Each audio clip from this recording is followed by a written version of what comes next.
Hello friends, कैसे हो आप सब। उम्मीद करती हूँ कि बिल्कुल ठीक होंगे, अच्छे होंगे, स्वस्थ होंगे।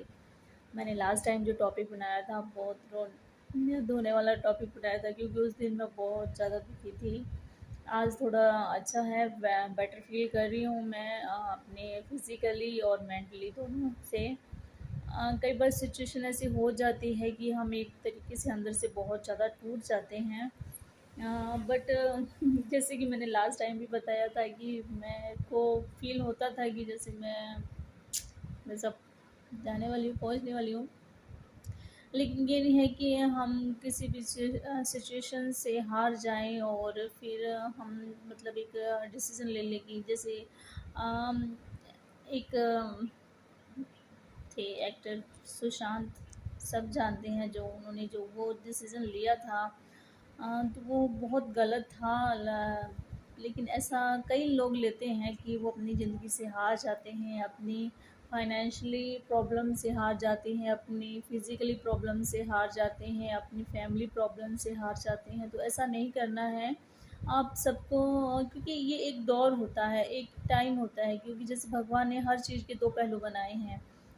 जैसे सर्दी बनाई है तो गर्मी भी बनाई है, और जैसे छाँव बनाई है तो धूप भी बनाया है, क्योंकि एक टाइम है, उनका फिक्स टाइम है, तो वो उस टाइम पे आएंगी। हम चाहे लाख कोशिश कर लें, सर्दी में हम गर्मी नहीं ला सकते हैं। हम लाख कोशिश कर लें, सर्दियों में गर्मी नहीं ला सकते और गर्मी में सर्दी नहीं ला सकते। जब उनका वो टाइम आएगा तब ही वो मतलब अपने फिक्स टाइम पर उनका आगमन होगा।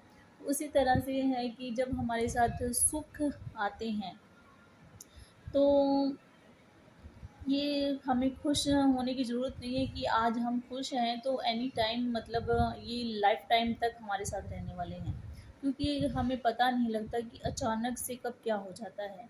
हम बैठे बैठे बहुत हंस रहे हैं, बहुत कई बार होता है ना, सब फील करते हैं, ये चीज़ सब जानते हैं कि हम बहुत खुश होते हैं ना जिस दिन, तो उस दिन ज़रूर कुछ ना कुछ ऐसा होता है कि क्योंकि वो एक भगवान पहले ही उस आदमी को ना ऐसा थोड़ा अंदर से उसको एक जैसे बोलते हैं कि एनर्जी हमें कि जैसे गाड़ी कई दिनों से खड़ी है तो उस गाड़ी को हमें चलाने के लिए पहले क्या करना पड़ता है, उसे रेस देनी पड़ती है, उसे स्टार्ट करना पड़ता है, उसे काफ़ी थोड़ी देर के लिए रेस दे के छोड़ देते हैं, क्योंकि लॉन्ग टाइम ज़्यादा मतलब ज़्यादा दूरी के डिस्टेंस के लिए लेके जाते हैं हम गाड़ी को, तो उसके लिए हमें क्या है, गाड़ी को रेस देनी पड़ती है। तो उसी तरह भगवान भी हमें जो नेक्स्ट हमारा दुख आने वाला है, तो उस दुख के लिए उससे पहले हमें खुशी देता है कि पहले तुम हंस लो अच्छे से और फिर तुम जाके थोड़ी देर बाद रोने वाले हो तुम।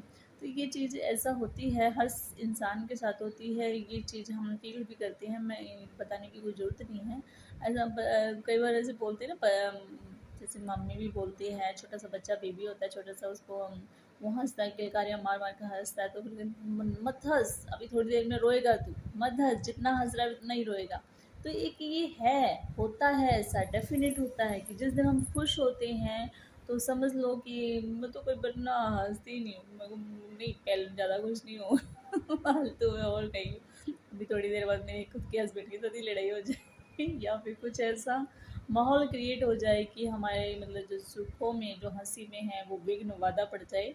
तो ऐसा, लेकिन ये मैं मेरा कहने का जो भी है ये है मतलब कहने का कि हमें कभी भी अपनी सिचुएशन से हारना नहीं चाहिए, और ज़िंदगी से हारने का तो कभी, ज़िंदगी से अपनी लाइफ को ख़त्म करने का तो कभी भी नहीं सोचना चाहिए। मेरे साथ होता है, बहुत बार होता है, बट लेकिन मैं ऐसा नहीं सोचती हूँ। मैं मेरे जो भी हैं मुझसे जुड़े हुए हैं उनकी तरफ देखती हूँ, और बाकी जो मेरा भगवान है वो तो मुझे करने की बिल्कुल इजाज़त ही नहीं देता। बोलते बोलते कि तू आगे भी ना उम्र बिताए अपनी, तो उल्टा वापस भेजूंगा तेरे को तो इसलिए गाइस, मेरा बस ये कहने का ये मतलब है कि आप, अभिप्राय है कहने का कि आप लोग हैं जो अपनी जो भी सिचुएशन चल रही है उसको समाधान ढूँढिए। हर एक समस्या का समाधान भगवान ने ज़रूर दिया है। तो ज़िंदगी से अपने मत हारिए, अपनी बाधाओं से लड़ने की कोशिश कीजिए। जो भी हमारे रास्ते में जो रोड़े आते हैं, जो भी हमारी विघ्न बाधाएँ आती हैं, उनको हटाने का समाधान ढूँढिए ईश्वर से। जिस टाइम आपको लगे कि बस अब सब कुछ ख़त्म हो गया है, अब हमारे पास कुछ भी नहीं बचा है, तो उस टाइम कुछ मत कीजिए, सिर्फ हाथ जोड़कर भगवान के आगे बैठ बैठ जाइए। और वो भी नहीं कर सकते जहाँ बैठे हो वहीं पर, क्योंकि मैं छोड़ देती कई बार, मैं छोड़ देती हूँ, मैं खुद की नहीं बोलती हूँ, मैं भगवान का भी छोड़ देती हूँ पूजन पाठ।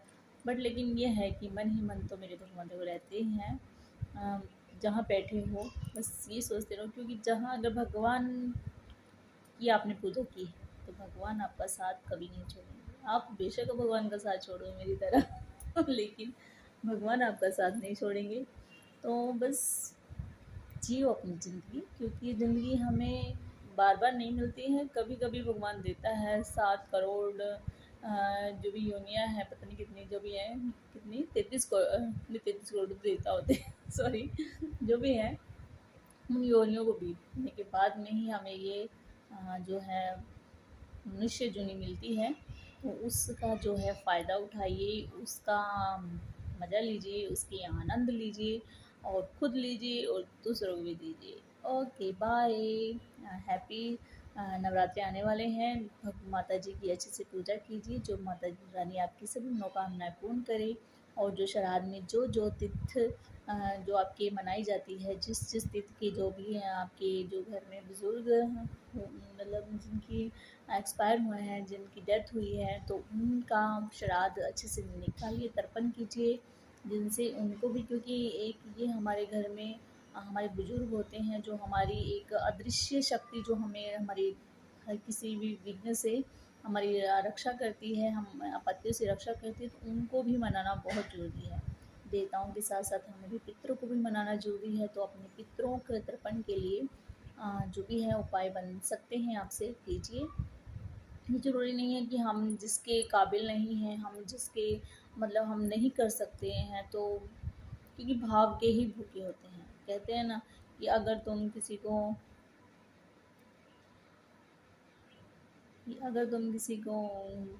चाहे कितना मर्जी घी से चोपड़ी हुई रोटियां खिलाओ और फिर उसको ताने सुनाओ ऊपर से, तो वो तुम्हारा सब बेकार है।